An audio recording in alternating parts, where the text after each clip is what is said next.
বিতর্কিত আসনগুলোতে বিএনপি তার প্রার্থী তালিকা বদলে দিচ্ছে, এরকমই একটি সংবাদ বিএনপির বৈঠকে নেওয়া হয়েছে এবং বলা হয়েছে যে সকল আসনের যে সকল প্রার্থীকে নিয়ে খুব বেশি বিতর্ক হচ্ছে কিংবা তার বিরুদ্ধে জনরোষ দেখা যাচ্ছে, সেই সকল প্রার্থীদের পুনরায় বিবেচনা করা হবে এবং এরকম একটি বেশ লম্বা লিস্ট আমাদের কাছে এসেছে। আমরা দেখছি সেখানে বিএনপি বলছে যে জনগণের প্রত্যাশার সাথে সামঞ্জস্য রেখে যিনি কাজ করতে পারবেন তাকেই বিএনপি চূড়ান্তভাবে মনোনয়ন দেবে। এরকম একটি সংবাদ যখন বের হয় তখন বিএনপির যে ঘোষিত প্রার্থী তালিকা আছে, বিশেষ করে 237টি আসনে বিএনপি প্রার্থী তালিকা দিয়েছিল এবং সেখান থেকে ইতিমধ্যে একজনেরটা স্থগিত করে 236টিতে আছে, বাকিগুলা জোট এবং আরও কিছু প্রার্থীর জন্য রেখে দিয়েছিল। দর্শক, আমি সেই আলোচনায় আসবো আমার ভিডিওর পরবর্তী অংশে এবং এর পাশাপাশি বিএনপি যে সিদ্ধান্তটা নিয়েছে যে আগামী নির্বাচনে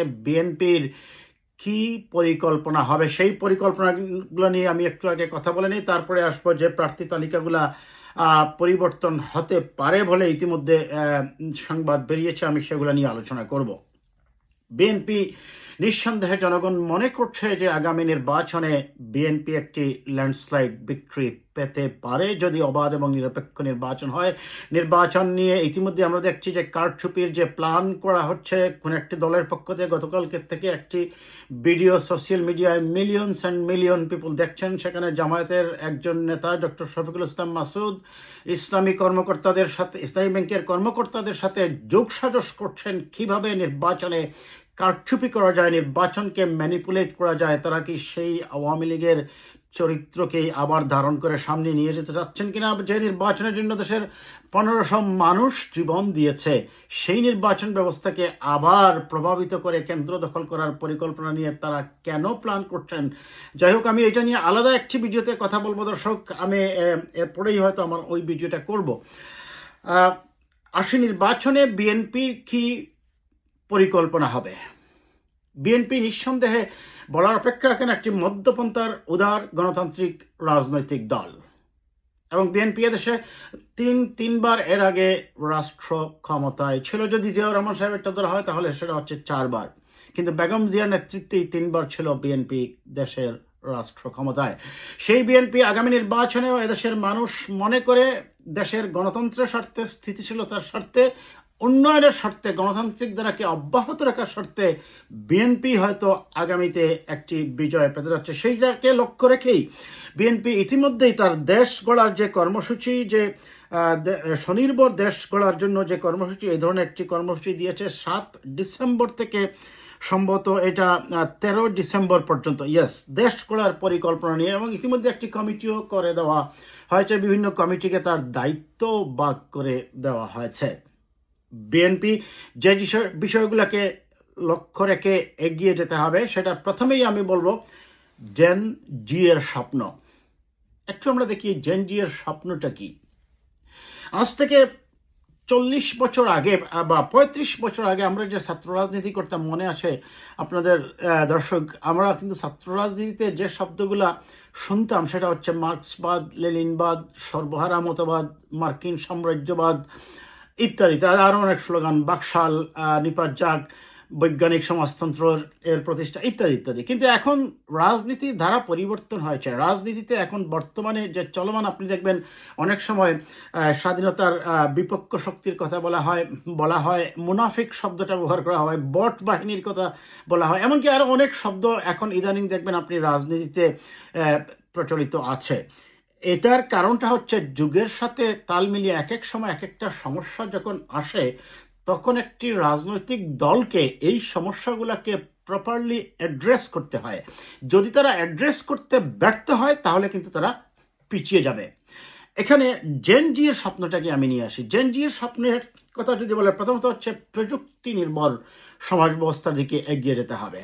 ডিজিটালাইজের কথা আমরা দেখেছি বাংলাদেশে অনেক আগের থেকেই শুরু হয়েছে, কিন্তু এটাকে পরিপূর্ণভাবে প্রতিটা সেক্টরেই কিভাবে অফিস আদালতগুলোকে সম্পূর্ণরূপে ডিজিটালাইজেশনের মাধ্যমে অনেকটা গড়ে বসেই যাতে গ্রহিতা তার সুযোগ পেতে পারে সেই ব্যবস্থা করতে হবে। পাসপোর্ট অফিস, ভূমি রেজিস্ট্রি অফিস সহ, সচিবালয় সহ, নির্বাচন কমিশন অফিস সহ, ইউনিয়ন অফিসে, প্রত্যেকটা জায়গায় যাতে ঘরে বসেই মানুষ এই সকল দেশের মতো, উন্নত বিশ্বের মতো সেবাগুলা নিতে পারে। অনলাইন সিস্টেম চালু করার ব্যাপারে বিএনপির সুনির্দিষ্ট রূপরেখা থাকতে হবে আগামী নির্বাচনের জন্য।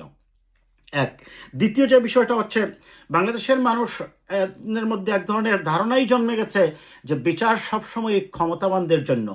সেই বিচার ব্যবস্থাকে মানুষের কাছাকাছি নিয়ে যেতে হবে, মানুষের আস্থা ফিরিয়ে আনতে হবে, যে বিচার ব্যবস্থায় গরিব দুঃখী অসহায় মানুষও যেন ন্যায় বিচার পায়। এমনই একটি নির্বাচনী ম্যানিফেস্টো বা নির্বাচনী কৌশল বা নির্বাচনী আপনার ধারা আপনি আপনার প্রচারণায় সংযুক্ত করতে হবে। পুলিশ বিশেষ করে বিগত সরকারের সময় আমরা দেখেছিলাম পুলিশকে মানুষ অনেকটা দেবতার মতো মনে করে। পুলিশের নাম শুনলেই মানুষের কেন জানি আঁতকে ওঠে, কখন জানি পুলিশ এসে ইয়াবা দিয়ে দেয় কিংবা তাকে কোনো একটা হামলায় মামলায় ফেলে দেয়।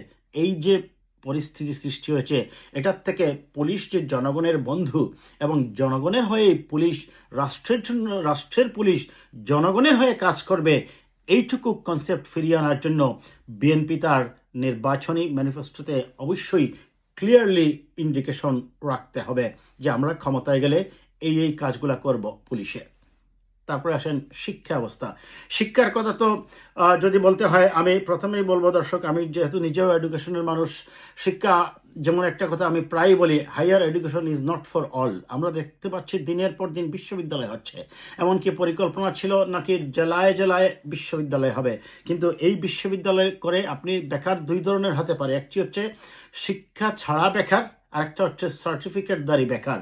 সেই সার্টিফিকেটধারী বেকারের অভিশাপটা কিন্তু আরও বেশি। আপনি শিক্ষা প্রতিষ্ঠান শুধু গড়লেই তো হবে না, আপনাকে কর্মমুখী শিক্ষার দিকে যেতে হবে। যে শিক্ষা শেষ করে সার্টিফিকেট নিয়ে একজন ছাত্র বা ছাত্রী সহজেই জব পেতে পারে, আপনাকে সেদিকে কিন্তু মনোযোগী হতে হবে।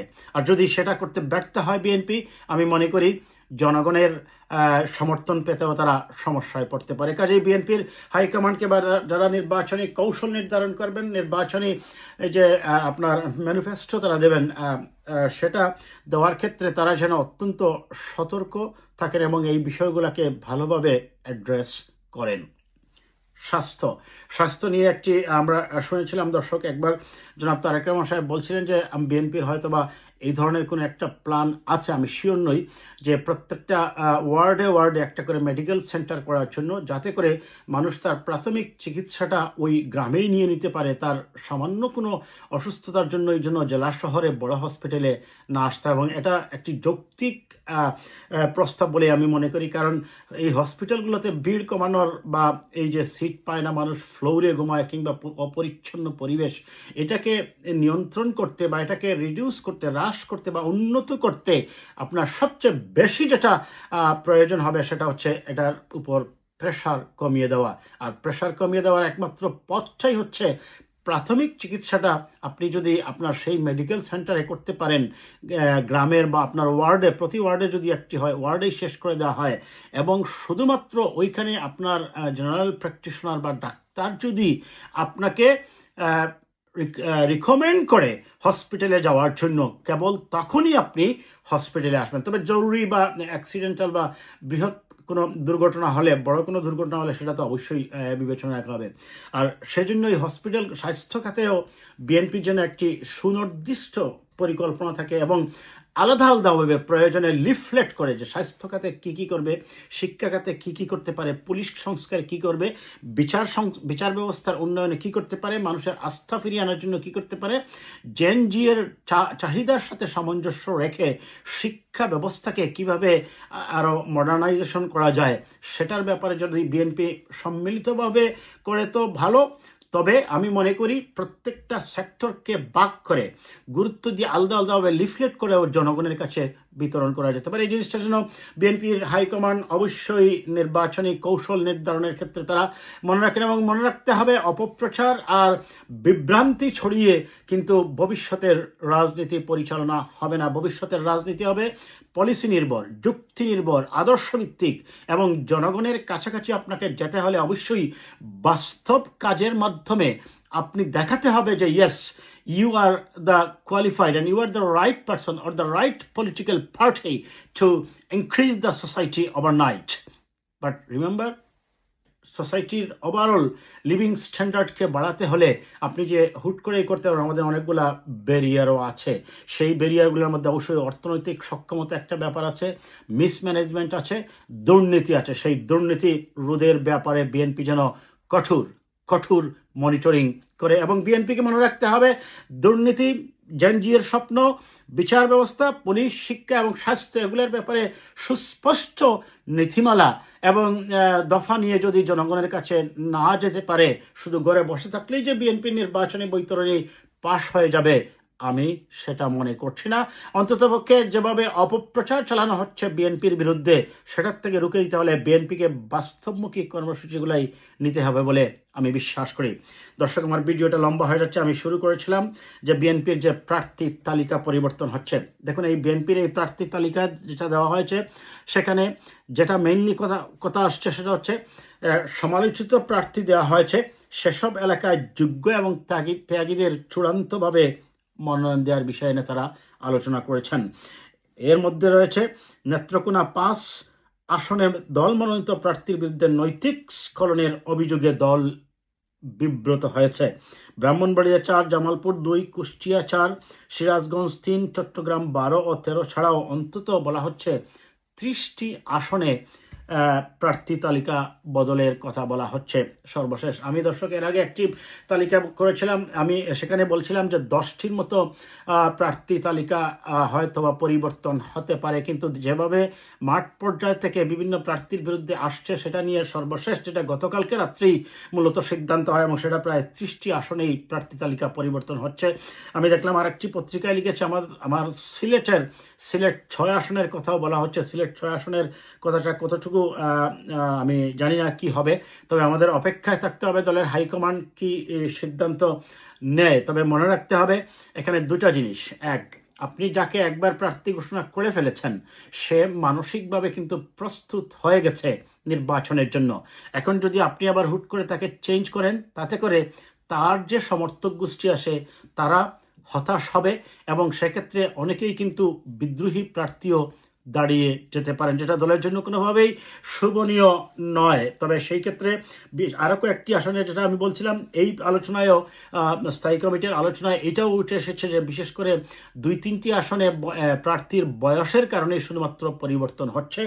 এই অনেকের বয়স প্রায় 88 বছর বা 90 বছর হয়ে গেছে, তারা শারীরিকভাবে সক্ষম নয়। এই ধরনের 2-1টি আসন আছে। তবে যাই হোক, দল যাকেই মনোনয়ন দেয়, দলের এই কঠিন সময়ে আমার আহ্বান থাকবে, শেষ করব আমি এটা বলে, দলের এই কঠিন সময়ে দল যাকেই মনোনয়ন দেয়, যার পক্ষেই এই ধানের শীষ তুলে দেয়, তার পক্ষেই যেন আমরা কাজ করি, এবং দলকে এই কঠিন সময়ে সামনের দিকে এগিয়ে নিয়ে যেতে সকলেই যেন ঐক্যবদ্ধ থাকি, এবং দলকে আগামী দিনে এদেশের মানুষের নেতৃত্ব দেওয়ার জন্য জেনজির স্বপ্নের বাংলাদেশ, গণতন্ত্রের বাংলাদেশ, ডিজিটাল বাংলাদেশ, শিক্ষা, স্বাস্থ্য এবং সর্বোপরি দুর্নীতিমুক্ত একটি বাংলাদেশ গড়ার লক্ষ্যে বিএনপি এদেশের রাজনীতিতে সবচেয়ে বড় শক্তি। বিএনপি একটি নিউক্লিয়াস, এবং বিএনপি জনাব তারেক রহমানের নেতৃত্বে আমরা প্রত্যাশা করছি একদিকে বেগম খালেদা জিয়ার অসুস্থতা, তাকে লুক আফটার করা, দলের নেতাকর্মীদের মানসিক যে অবস্থা, সেই মানসিক অবস্থাকে শক্ত করে ধরে শক্ত থেকে নির্বাচনী প্রচারণায় চালিয়ে যেতে হবে। আল্লাহ রাব্বুল আলামিন বেগম খালেদা জিয়াকে সুস্থ করে তুললে আমরা সেই প্রত্যাশাই করি, কিন্তু যদি কোনো দুর্ঘটনাই ঘটে, আল্লাহ রাব্বুল আলামিনের কাছেই সব কিছু, আমরা তো আর বলতে পারবো না। তা যেন মনোবল না ভেঙে সবাই যেন শক্ত হাতে শক্ত মন নিয়ে নির্বাচনী প্রচারণায় আমরা যেন অব্যাহত রাখি, এবং বিএনপির বিজয় নিশ্চিত না হওয়া পর্যন্ত সকলেই যেন ঐক্যবদ্ধ থাকি। এ পর্যন্ত।